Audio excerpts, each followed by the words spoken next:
तर तुमचं डिसिजन सोपं करण्यासाठी आपण या व्हिडिओमध्ये IITs NITsला अवेलेबल असलेल्या टोटल सीट्सचं काउंट आणि त्यानंतर भारतात 90%च्या वरती स्कोर करणाऱ्या विद्यार्थ्यांची संख्या या दोन गोष्टीवर बोलणार आहे।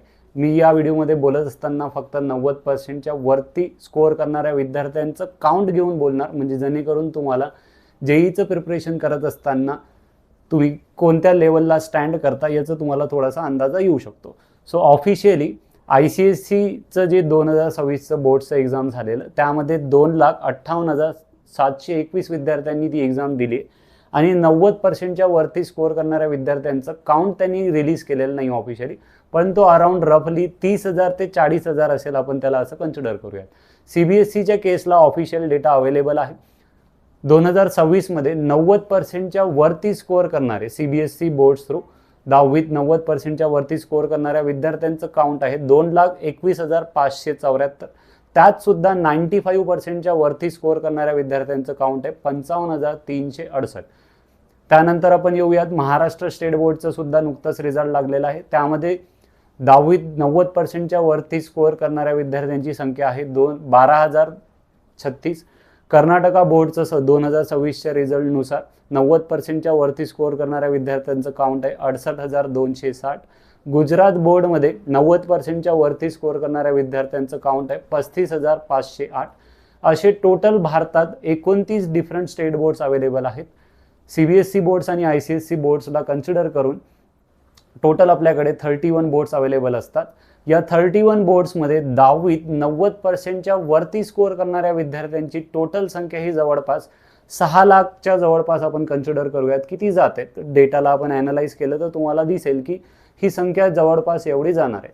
6 लाख विद्यार्थ्यांपैकी आपण असं कन्सिडर करूयात की 2.5 लाख विद्यार्थी जे येतील मेडिकल साईडला प्रिपरेशनला गेले आणि 3.5 लाख विद्यार्थी जे आहेत जे 90%च्या वरती 10वीच्या एक्झाममध्ये स्कोअर करतात आणि ते इंजिनिअरिंग एंट्रन्स एक्झाम्स म्हणजे JEE ही नॅशनल लेवल एक्झाम झाली आणि MST CET ही स्टेट बोर्ड महाराष्ट्राची पर्टिक्युलरली महाराष्ट्राची स्टेट बोर्ड एक्झाम आणि तशाच वेगवेगळ्या स्टेटच्या एक्झाम्स असतात, कर्नाटका CET, वेस्ट बंगाल JEE वगैरे यांना अपियर करतील। तर 3.5 लाख विद्यार्थी जे 90%च्या वरती 10वीत स्कोअर करतात ते तुमचे JEEसाठी अपियर करणार आहेत असं आपण कन्सिडर केलेलं आहे।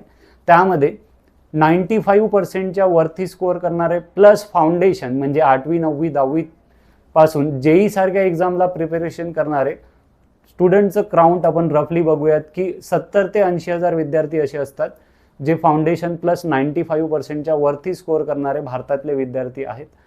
आता हा तुम्हाला आकडा लक्षात ठेवायचा आहे की 60 ते 70,000 विद्यार्थी 95च्या वरती आणि फाउंडेशनला प्रिपेअर करणारे विद्यार्थी आहे। 3 ते 3.5 लाख विद्यार्थी हे 90%च्या वरती स्कोअर करणारे विद्यार्थी आहेत जे JEEच्या एक्झाम्सला अपियर करतील आणि सोबतच त्यांच्या स्टेटच्या एक्झाम सुद्धा ते देतील। आता IITला अवेलेबल असलेल्या सीट्सचा जो काउंट आहे तो असतो 18,160 भारतात। NIT आणि IIT हा एक प्लस गव्हर्नमेंट फंडेड इन्स्टिट्यूट आणि स्टेट फंडेड इन्स्टिट्यूट्स असा एक प्रकार असतो। त्यांची संख्या आहे सीट्सची 34,400। म्हणजे IITs NITs government funded institute state funded इन्स्टिट्यूट्सच्या सीट जे आहेत ज्या JEEच्या एक्झाम थ्रू फेल केल्या जातात फक्त JEEच्या एक्झाम्स त्यांची सीटची संख्या जातं 52,560। म्हणजे JEEचं एक्झाम जर मुलगा देत असेल तर पॅरेंटचा जो मेजर कन्फ्युजन आहे की सर मेन्सचं एक्झाम काय असतं आणि ॲडव्हान्सचं एक्झाम काय असतं त्यावर सुद्धा मी येणार आहे। तर प्रत्येक वर्षी 17 ते 18 लाख विद्यार्थी JEEचं एक्झाम देतात, त्यापैकी 2.5 लाख विद्यार्थी हे मेन्सचं एक्झाम क्वालिफाय करतात। आता इथं सगळ्यात मोठा गैरसमज आहे की मेन्सचं एक्झाम त्या विद्यार्थ्यांनी क्वालिफाय केलं म्हणजे त्याला NIT आणि IIT मिळतो असं पॅरेंट्सला वाटत असतो, पण NITs IITsचा टोटल काउंट मी तुम्हाला सांगितलेला आहे सीट्सचा तो असतो 52,560। मग सर 2.5 लाख विद्यार्थी जे मेन्स क्वालिफाय करतात हे काय विषय? तर जे 2.5 लाख विद्यार्थी मेन्सची एक्झाम क्वालिफाय करतात ते ॲडव्हान्सच्या एक्झामला अपियर होतात। त्यापैकी 18,160 जे IITच्या सीट्स आहेत तेवढेच विद्यार्थी ॲडव्हान्सच्या एक्झामला क्वालिफाय करतात आणि ते IITत जात असतात। मग 2.5 लाखांपैकी 18,160 तुम्हाला कमी करायचं आहे म्हणजे रफली तो काउंट येतो 2,32,000 आपण पकडूयात। मग आता हे 2,32,000 विद्यार्थ्यांमध्ये जे टॉपचे 34,400 म्हणजे ज्या NITs आणि IITच्या सीट्स होत्या ते 34,400 विद्यार्थी NITs आणि IITsला जातील. मग सर 2.5 पैकी 18,160 IITला गेले, 34,400 जे आहेत ते NIT आणि IITला गेले. मग रफली 1,97,000 विद्यार्थी रिमेनिंग आहेत ज्यांनी मेन्सची एक्झाम क्वालिफाय केलेली, त्यांना NITs आणि IITs मिळत नाही. मग यांचं काय होतं, तर या विद्यार्थ्यांना प्रत्येक स्टेटच्या कॉलेजमध्ये एक 60 सीटच्या मागे, मी तुम्हाला जसं एक एक्झाम्पल देतो की COEPला CETला CS ब्रांचला 60 सीट जर असतील तर तो COEP म्हणजे पुण्यातला स्टेटचा कॉलेज 60 सीट्स त्यात आहेत, तर त्यापैकी 9 सीट जे आहेत त्या JEE थ्रू फिल केल्या जातात आणि 51 सीट जे आहेत ते महाराष्ट्र स्टेट बोर्डचं जे स्टेटचं एक्झाम आहे MST CET त्या थ्रू त्या सीट्स जे आहेत त्या फिल केल्या जातील. म्हणजे जे 1,97,000 विद्यार्थी ऑल ओव्हर इंडियामधले आहेत त्यांना जर महाराष्ट्रातल्या कॉलेजमध्ये जर ॲडमिशन घ्यायचं असेल तर ते JEE थ्रू घेऊ शकतात.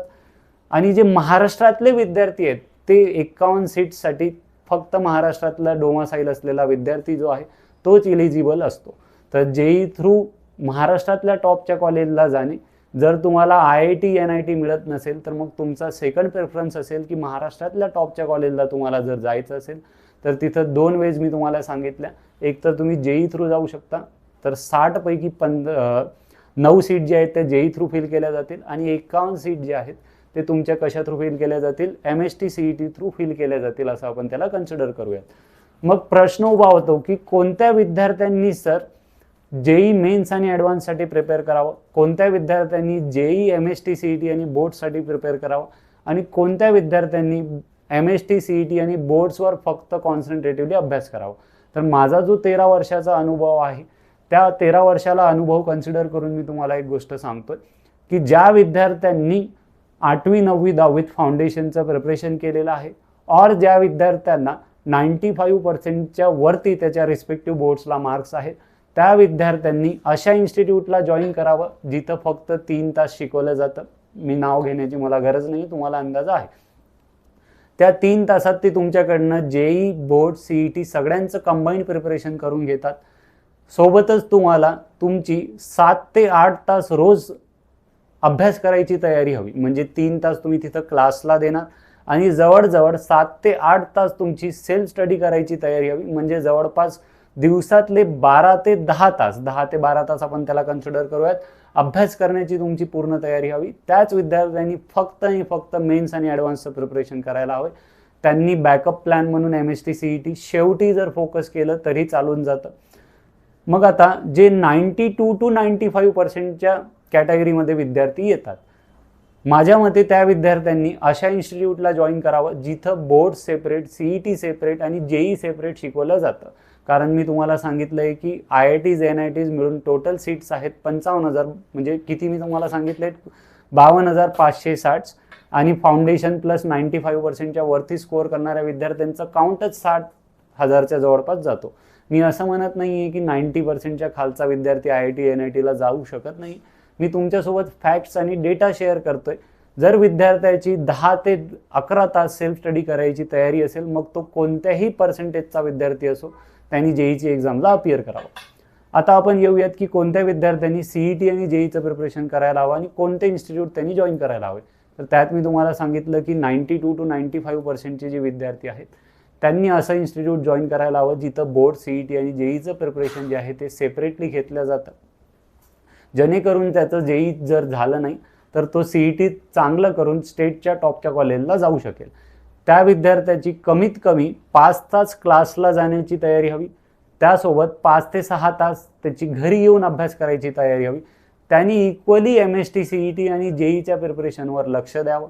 मग मुद्दा येतो की सर 90% खालची जे विद्यार्थी आहेत माझ्या मते आणि माझ्या एक्सपिरियन्सनुसार त्या विद्यार्थ्यांनी फक्त आणि फक्त बोर्ड्स आणि MST CETचं प्रिपरेशन घेणारं इन्स्टिट्यूट जिथं फक्त बोर्ड्स आणि CETचं चांगल्या पद्धतीने प्रिपरेशन करून घेतलं जातं त्या इन्स्टिट्यूटला जॉईन करावं आणि डे 1 पासनं त्या विद्यार्थ्यांनी जे आहे बोर्ड्स आणि MST CETचं प्रिपरेशन करावं.